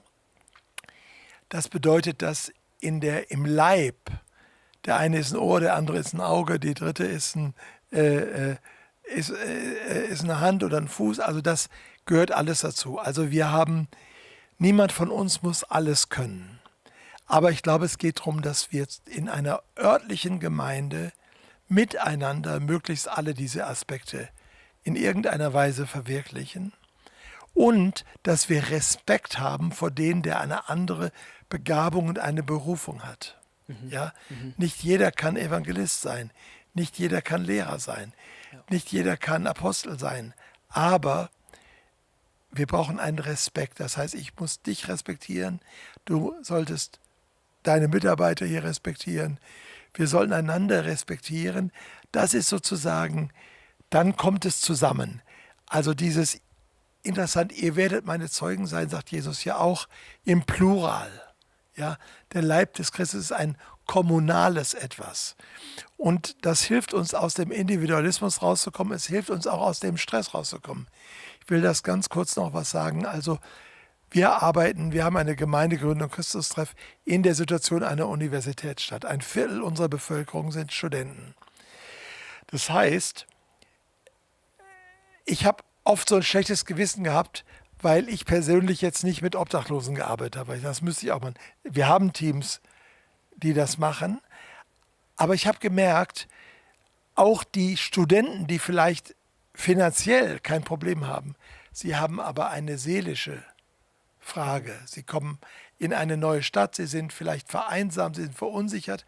Und ich brauche eine Seelsorge auch am Intellektuell, also auch Apologetik, das worauf mich jetzt auch ein bisschen konzentriere neben anderen Dingen, ist, glaube ich, auch eine Diakonie. Es ist nicht so, dass ich die Suppe austeile, aber ich versuche, Menschen ganzheitlich zu helfen. Und deswegen brauchen wir ein breites Bild. Wir müssen wir müssen die verschiedenen Gaben zusammenkommen lassen. Und ich glaube, dann leben wir als Leib all diese Aspekte, die ich da genannt habe. Wow, super. Vielen herzlichen Dank. Noch eine letzte persönliche Frage, die mich wundernimmt. Kannst du die Bibel auswendig als Bibelübersetzer? Leider nicht. Ach, leider nicht. Aber ich kann einiges. Als Jugendlicher hatte ich mal so ein Büchlein mit so vielen Bibelstellen, die man auswendig lernen sollte. Und das habe ich gemacht. Und das, was ich damals auswendig gelernt habe, das kann ich heute noch. Wow. Ja, Lukas 12, Vers 49, ich bin gekommen, ein Feuer auf Erden anzuzünden, was wollte ich lieber als brennendes. Oder Daniel 12, Vers 3, sie werden leuchten, die Lehrer aber werden leuchten wie des Himmels Glanz und die viele zur Gerechtigkeit weisen, wie die Sterne des Himmels für immer und ewig. Wunderbar. Und solche Sachen, ja. Oder Josua 1, Vers 7, sei mutig und stark und so weiter. Ich merke, jetzt ist es für mich viel schwieriger, Sachen auswendig zu lernen, aber ich arbeite dran, immer wieder die Bibel in mir wirken zu lassen und das ist eine lebenslange Aufgabe. Super Schlusswort, eine lebenslange Aufgabe, die du auch und ich einfach möchten, mit Jesus unterwegs zu sein, das Wort, die Bibel zu uns persönlich sprechen zu lassen. Und ja, ich möchte einfach hier einfach Danke sagen an dieser Stelle, einfach dir, Roland Werner, dass du zu uns gekommen bist, zum ICF, auch zum ICF Youth, auch gemeinsam mit uns als ICF Kirche einfach dich auf das Abenteuer eingelassen hast. Bible Week, vielen Dank für all das, was du gegeben hast an Kontext, an Wissen, einfach auch als Herzblut für uns als Kirche. Und vielleicht kannst du so einen virtuellen Applaus geben zu Hause. Das gilt auch. Genau, wenn du mehr wissen möchtest von Roland und mehr hören möchtest, er hat einen Channel, Glauben, Denken heißt das, auch auf YouTube zu sehen und möchte dich da einfach herausfordern oder ermutigen, da hineinzuschauen. Oder sein Buch, das er geschrieben hat, wie heißt das schon wieder? Faszination Jesus. Faszination Jesus. Ich habe auch noch ein paar mehr geschrieben, aber das ist der Bestseller, interessanterweise. Okay. Hätte ich nie gedacht. Vor 30 Jahren geschrieben und ist immer noch, läuft immer noch, ja. Ja, muss was heißen. Yeah. Hey, ich möchte einfach euch einladen, morgen ist Kirche, Sonntag, du kannst da einschalten, wenn du möchtest, 9:30 Uhr oder ein bisschen vorher und auch dann haben wir 11:30 Uhr Celebration, 5 Uhr Celebration und Sunday Night Celebration. Wenn das dein Ort ist oder wenn du vom Youth mitgeschaut hast, dann hast du da auch den Youth Channel. Ich möchte dir Danke sagen, dass du heute Abend Teil davon warst, von unserer Bible Week und das ist somit der Abschluss der Bible Week. Ich möchte einfach noch am Schluss beten und bevor wir da vielleicht unter die Bettdecke gehen oder irgendetwas sonst konsumieren im Fernseher, möchte ich noch beten. Jesus, ich danke dir für dein lebendiges Wort. Ich danke dir, dass das heute relevant ist für uns, für unsere Zeit, für uns als Christen, für uns zu Hause, für unsere Gemeinden. Und ich danke dir, dass du noch nicht am Ende bist, sondern es kommt mehr. Es kommt mehr. in unsere Leben, es kommt mehr zu uns nach Hause, in unsere vier Wände, in unseren Gemeinden, in unserer Kirche. Und ich möchte dich einfach einladen, uns zu verändern, damit wir das zulassen können, das Mehr, das du bereit hast für uns. Vielen Dank, dass wir gemeinsam unterwegs sind als Kirche, auch mit anderen Kirchen, Gemeinden zusammen unterwegs sind. Vielen Dank für die Möglichkeit, dass du uns verbindest und uns gemeinsam stärkst. Amen. Amen. So, schönen Samstagabend euch und wir sehen uns. Bis bald. Ciao, ciao.